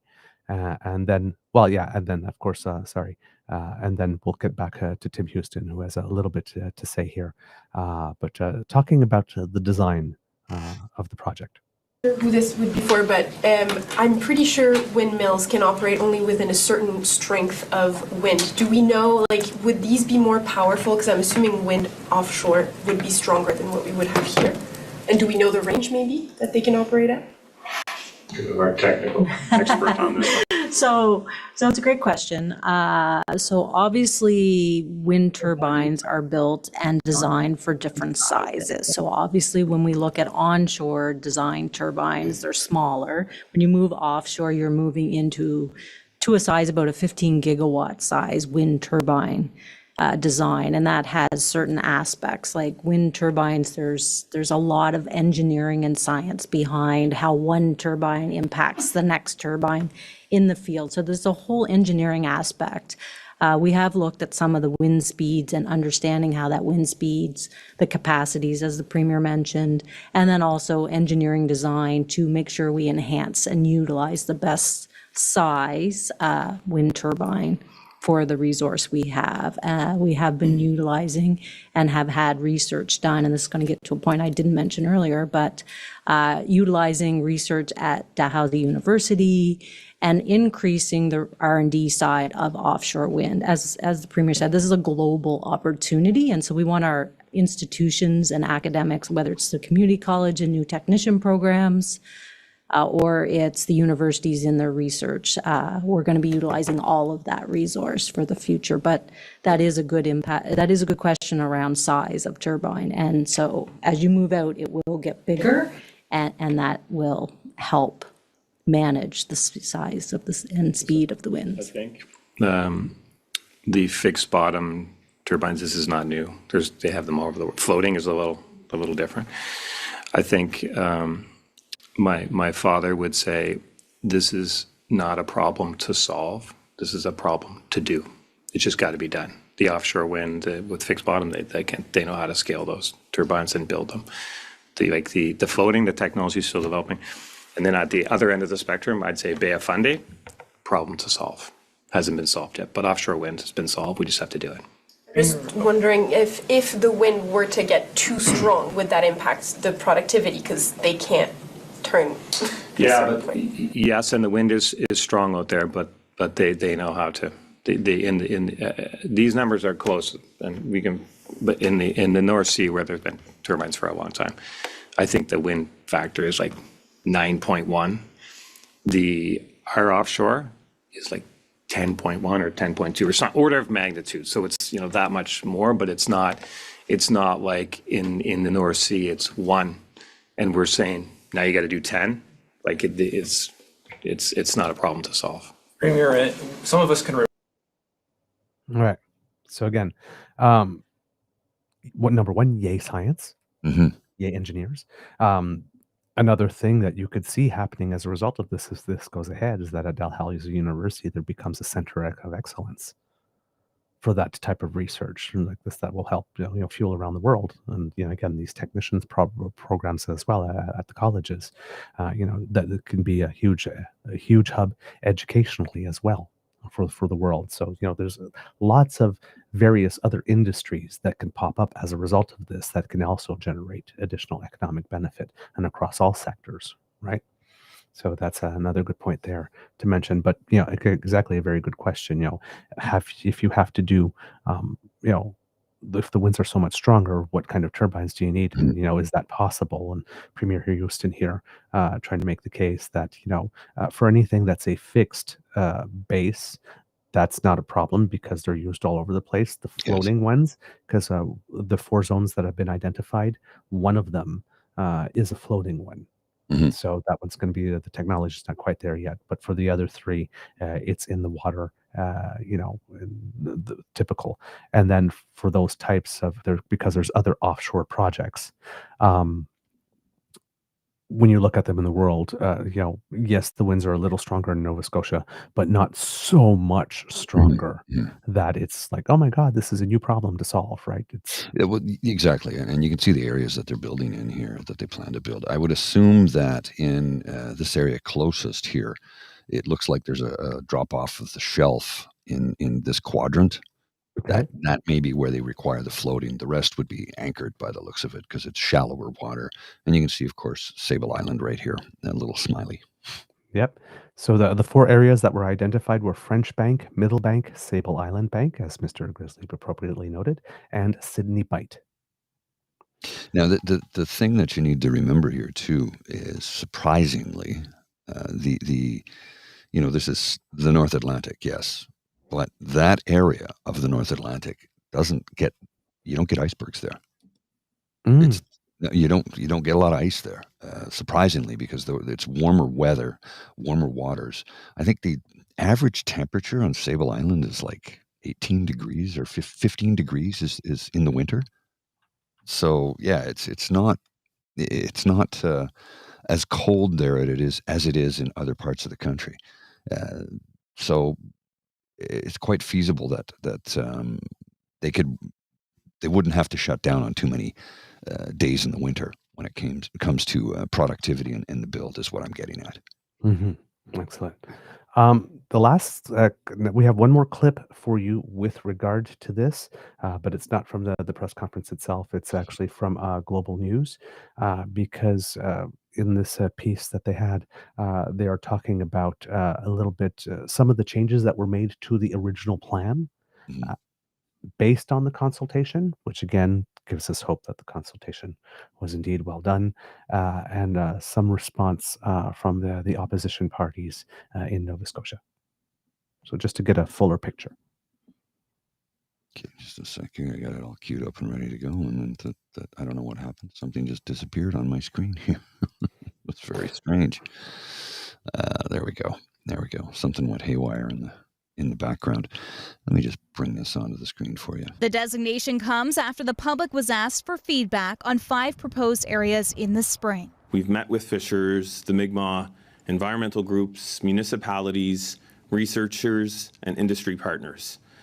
And that collaborative work has brought us to this milestone. The public engagement contributed to making the French Bank and Sydney Bight areas slightly smaller. One element of the new designation and the new coordinates of the designations is they now match the grid system that our offshore regulator will use. The 5th area shortlisted, Western Emerald Bank, will be revisited due to its complex shipping routes and other concerns. Emerald Bank has fish conservation areas in it. Emerald Bank is an area for national defense activities and operations. Meantime, the provincial opposition is urging the Premier to remain focused on Nova Scotians.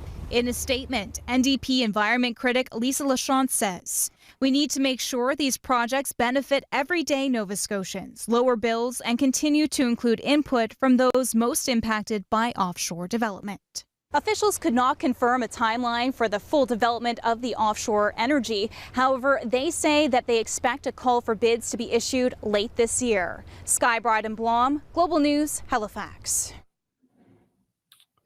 So there you have it, kids and cubs. Even though, as we mentioned, there might not be anything being constructed with regards to turbines until 2033 if it goes ahead, there are still steps that are starting right away here. I'm guessing that, I guess, like I said, the project isn't approved yet because the office isn't open yet, but I'm guessing that they are getting good vibes if they have a sense that that stage will be hit by the end of this year. So, but yeah,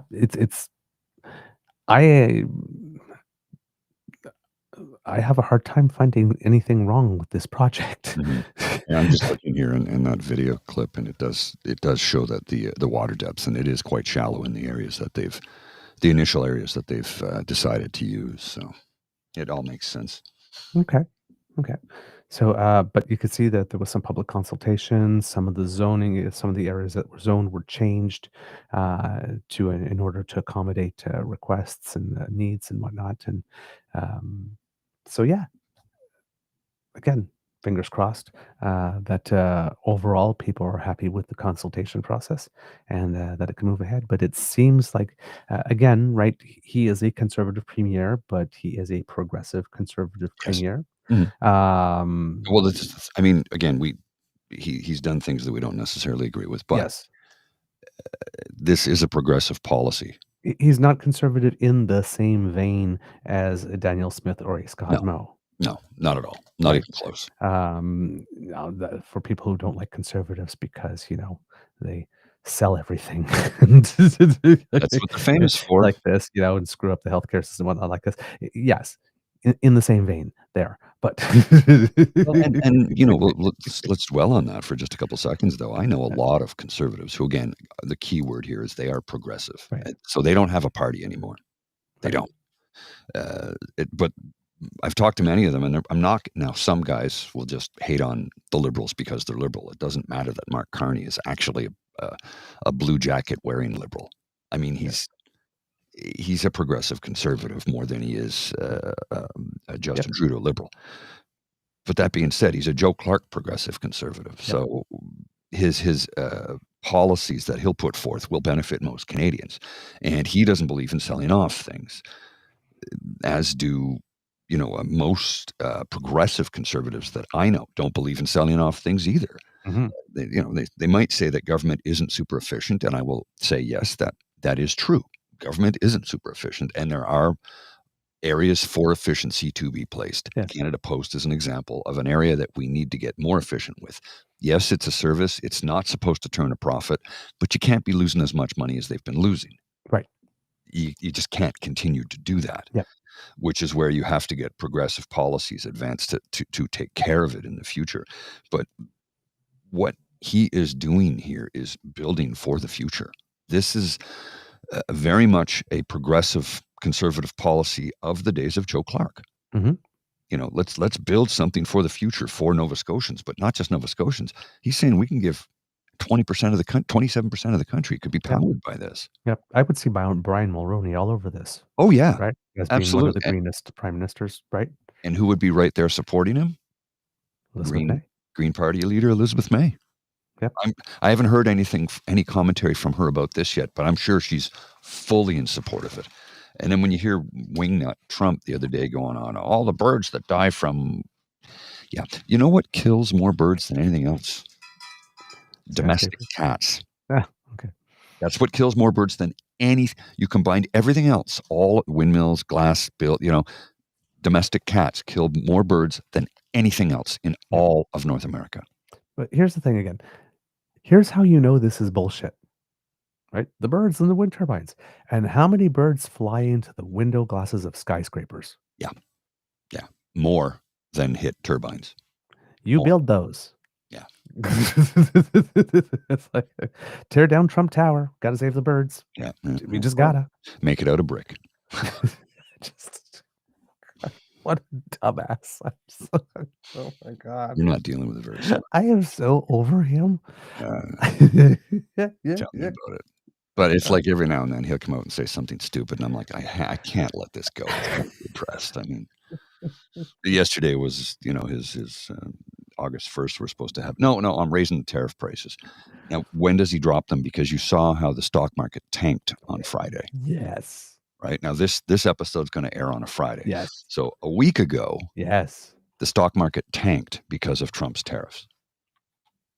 Now, did he issue one of his tweets or posts or Truth Socials or Truths or whatever the hell they call them on that about now's a good time to buy? Because he's going to say that soon, right?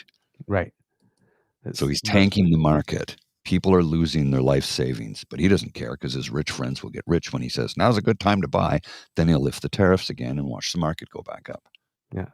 The Dow dropped 542 points. Well, when it closed, 542 points down, but it had been even 100 points lower at its lowest point of the day. And but the one that I like to look at in these instances is something called the VIX, which is the volatility index from the Chicago Board Options Exchange. And it's basically the measure of the amount of either greed or fear that's in the market.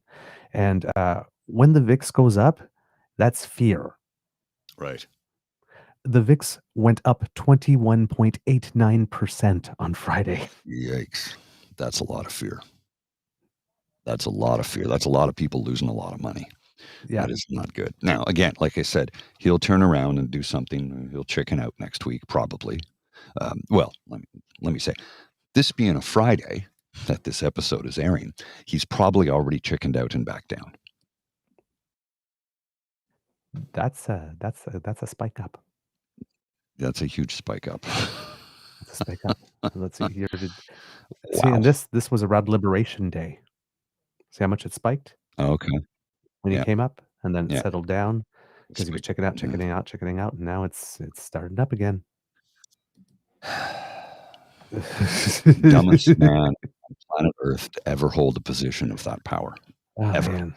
Yeah. And it doesn't see because he's so convinced that he's right in his mind. Tariffs, I'm a big tariff guy. Ronald Reagan was dead set against tariffs because he knew how detrimental they are to the economy and to people. Ronald Reagan, the trickle down guy, didn't believe in tariffs because he said, sure, in the short term, everything's rosy, but in the long term, everybody gets hurt. Ronald Reagan. Reagan wasn't an idiot. He was just an asshole. There's a difference. Huge difference. I've What never was it heard George it put it that Carlin way. said? That works. Well, Reaganomics and Reaganomics sucks. Yeah, tell me something I don't know. George Carlin was famously saying the trickle-down effect. What he's saying is they're literally pissing on you. Pretty much. Anyway, sir, I do have to go. I know this is a recording, but I do have to go because I only had a limited window to get in here today. So thanks, Kits and Cubs, for joining us. It's bookending the week because live show Monday and the recorded show for Friday. So you get to see me twice in 1 week. I'll put out some other shorts to hand off to Mr. Beaver. And I think maybe 3 times this week. We're going to have a recording. So we got an interview coming up. Yeah. Okay. So yeah, you'll have seen me 3 times by the time this airs. So at least 3 times. So I'm still around. I'm just a busy guy and I'm up early in the morning every day. No. Next week.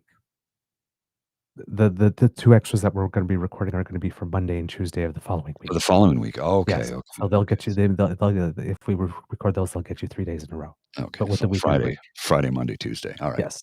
All right. That's good to know. Okay. I got to go. I will see you later, you guys and gals and kits and cubs and they and them and Z and Zer and everybody who's watching and enjoying. Take care. Merci, mon frère. All right, kits and cubs, just have a little bit more time with you, and we'll be ending the show anyway very soon. The other thing I wanted to mention before we go, kits and cubs, is that the NDP has a leadership race coming up. And of course, about 3 weeks ago, they had announced that they were going to start a review process itself to see what they could do better. And then at some point later on, the NDP announced its rules for the leadership race. We had mentioned a couple of things before with regard to the registration fee and stuff of the like that had come out early, but the rest of the rules have now come out. According to the NDP itself from its own website, Canada's NDP is excited to share full details of the 2026 leadership race. This is a crucial first step in what will be an important opportunity for New Democrats to come together, rebuild, and elect our new leader. New Democrats and progressives from across the country are invited to join the party to participate and engage in this democratic process. As Canada's progressive political voice, the NDP continues to lead the fight for bold, progressive change, and this leadership race is a powerful opportunity to strengthen our movement together. The following are key dates for the leadership race and voting day. The leadership campaign period. The application package is available starting Wednesday, August 20th. The leadership campaign start date will be September 2nd, 2025. Membership cutoff date will be Wednesday, January 28th, 2026. Leadership campaign voting concludes on March 28th, 2026, and the leadership campaign announcement date will take place on March 29th of 2026. So again, a campaign that will go from early September to end of March. So about a 6-month campaign. And kits and cubs, as you know, I keep on advising everybody when there is a national party leadership race to please buy membership of the party, whether you vote for it or not, so that you can at least ensure that the party selects a quality candidate. So when the federal election does come by, with all parties actually have a decent, competent leader that you've had a hand in choosing. And then you get to choose from the best of what was available rather than, well, if you look at Pierre, what we get now. So I will be doing that once it comes, once the opportunity comes available, by my membership to the NDP, and so that I can vote in the leadership race, just as I have for the Liberals and just as I did for the Conservative Party, because again, party politics is where the real action is at. Candidates must register by and have paid the fourth deposit fee to appear on the ballot by Saturday, January 31st, 2026. There are some sponsored leadership events. The first leadership candidate forum will take place in October 2025, with exact dates for all of these to be confirmed. The first leadership debate will take place in November 2025, and the second one will take place in February 2026. So there'll probably be a candidate forum similar to what we saw when we were looking at what's going on in Battle River Crowfoot, where people are sitting, in front of a table and questions are asked to them, but there's no back and forth necessarily between the candidates, and then actual leadership debates, and there will be 2 of them scheduled. In addition to the above-mentioned events, provincial territorial sections of the party, electoral district associations, party committees, youth sections, campus clubs, and affiliated organizations are encouraged to host opportunities for leadership contestants to engage during the leadership race. So that's some of the news that's out there. And then there's a couple of other bits of news that have come out specifically when it comes to the signatures that would be required in order to qualify here, because the NDP has certain values that it wants to uphold. So they've created some conditions here. According to the CBC, and this is the Canadian press here, so published in the CBC, but according to the Canadian press, the NDP released the official rules for its leadership race on Friday. So this was probably before last week of July here, according to the dates here, which, like its last contest, include requirements that candidates gather specific numbers of signatures from supporters across regional, racial, and to as LGBTQ plus groups. At least 10% of a candidate's signatures must come from New Democrats aged 25 years or under. Candidates must also collect at least 50 signatures from 5 different regions in Canada: the Atlantic provinces, Quebec, Ontario, the Prairies, and BC/the North. The party adopted similar rules in 2017, the last time it held a leadership race. A new permanent leader to replace Jagmeet Singh will be chosen through a ranked ballot, allowing party members to list candidates in order of preference. The party announced earlier this month that candidates will be required to pay a $100,000 entry fee, up from the $30,000 required in 2017. The spending limit remains $1.5 million. The official campaign kicks off in September, and the final vote will be in March when the party holds its convention in Winnipeg. A candidate forum will be hosted in October, and the party will hold 2 leadership debates in November and in February 2026. Exact dates for those events have not yet been announced.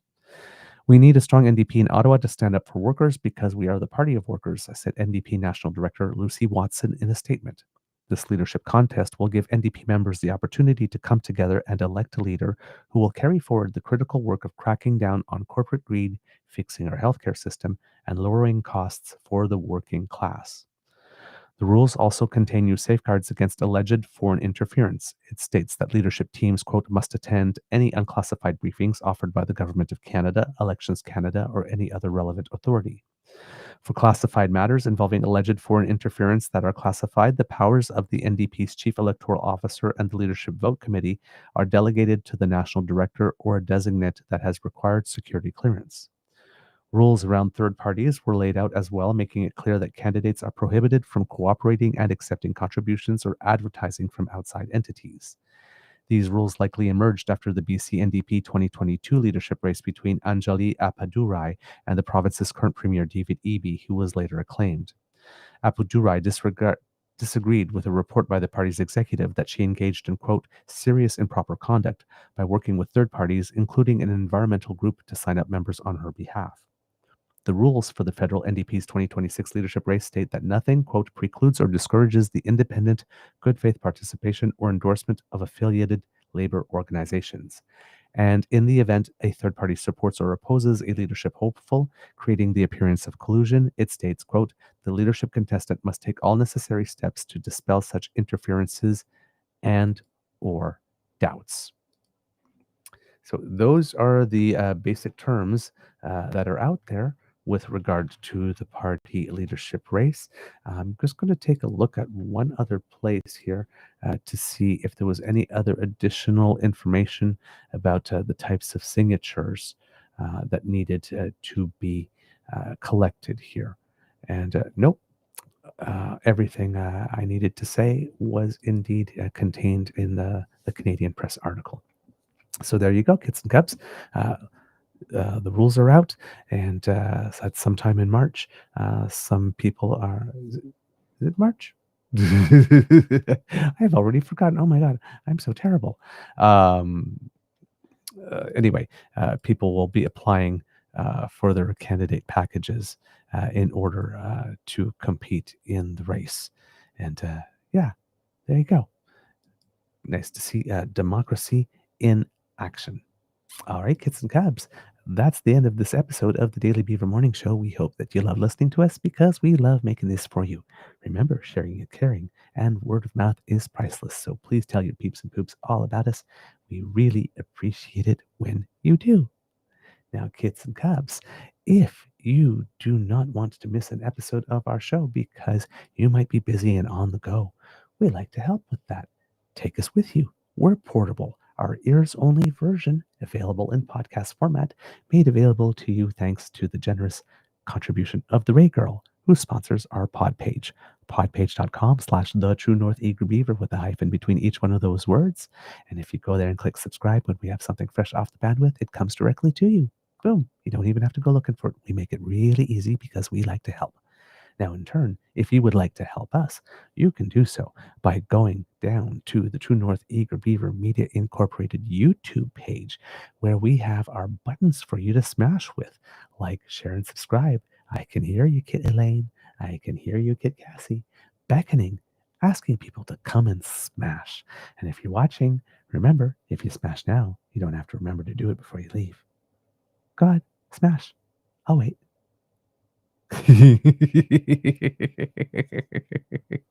All right, kids and cubs. If you would like to help us in other ways, well, have I got a deal for you? If you like what we do and would like to encourage us to do more, because I mean, who doesn't want more beaver, right? A little contribution to the emergency hydration fund here at the Beaver Lodge. Oh, my cup's getting empty today. Would do us a lot of good if you need to keep your beaver moist, which you really should do, because a dry beaver is a very unhappy beaver, but a moist beaver is always a very happy beaver.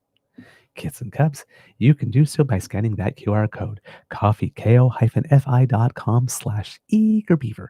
And if you go there and put a little couple of toonies or loonies in there for us, well, that does help us with the cost of the show, but it also makes us very happy. Plus, according to our scientific research, it makes you 28.3% more sexy. Yeah, I see you. I see your hotness. I see you guys working it. Looking good. All right, kids and cubs, because democracy is something that you do. Forever Canadian, it's on now. Alberta, we need you. So they're looking for people to help canvass for signatures and for volunteers, and a place where you can go and pledge that you will want to sign the petition when the time comes. So www.forever-canadian.ca. It seems that some of the first canvassers, if I remember correctly, there was a post by Mr. Lukasik, who is spearheading this, has indicated that they have already signed up some of their first canvassers already. So, like I said, it's on the way. Things are happening. So, kids and cubs, if you live in Alberta and are eligible to vote, you could help. You can definitely sign the petition, or you can volunteer to answer, because you are influencers in your own area and and in your own circle. So even if you individually just get 15 signatures for people that right, that's 15. It contributes, right? Because Mr. Lukasik is in Forever Canadian is going to need 293,967 of them or something like that. I can't remember if that's the exact number, but let's say that.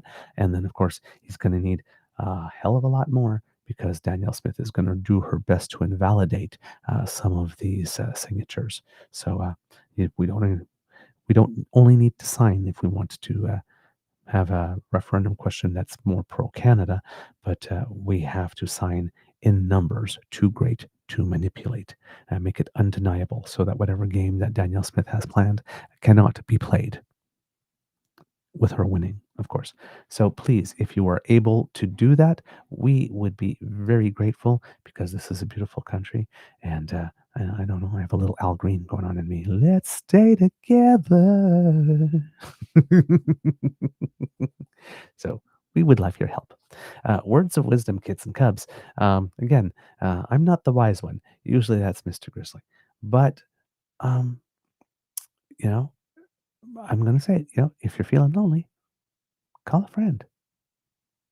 Reach out. No need to feel lonely if you are. Right? Kids and cubs, it could be a tough world out there. So please be kind to and gentle with yourself. And now, if I can have you say, Mr. Beaver, please cue the cock. And 1, 2, 3. Ah, yes. And I even heard some breeze in the background there. You are listening to a True North Eager Beaver Media Incorporated podcast. The True North Eager Beaver podcasts are proudly brought to you by our founding sponsors, the Misfit Mysteries from Corvid Moon Publishing, your source for science fiction, fantasy, and cozy mysteries featuring a broad diversity of characters, CanadianTarot.com, their uniquely Canadian online eclectic tarot community, and the Peppermaster, hot pepper sauces made from farm-fresh ingredients to thrill your taste buds and expand your mind. We are grateful to the Crier Media Network for its support, Pete Jarvis for our artwork, and Paul Joseph Something for our opening and closing sequence music.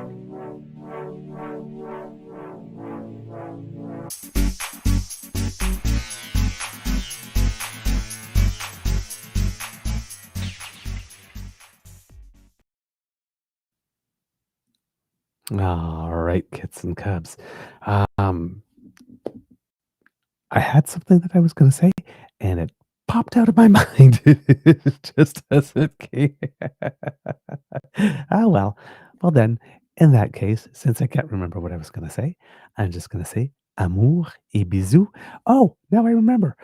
Remember to join us on Monday for our conversation with Sarah Spanier, who is one of the candidates in the Battle River Crowfoot by-election.